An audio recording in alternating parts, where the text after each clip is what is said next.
inasemekana ilitokea kweli.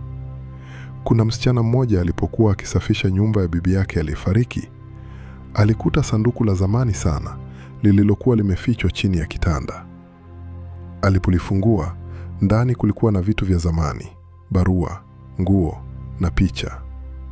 Lakini kulikuwa na picha moja iliyomfanya asimame ghafla. Ilikuwa picha ya familia ya zamani sana. Kilichomshangaza, alikuwa ndani ya ile picha. Alishtuka, maana picha ile ilikuwa ya miaka mingi kabla hajazaliwa. Alimuita mama yake, akamwonyesha. Mama yake alipoiona, uso wake ukabadilika. Alisema kwa sauti ya chini, hiyo picha ilitakiwa ichomwe.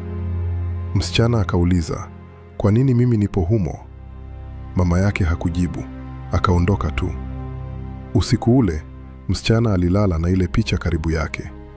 Lakini saa 3 usiku, alishtuka. Alisikia sauti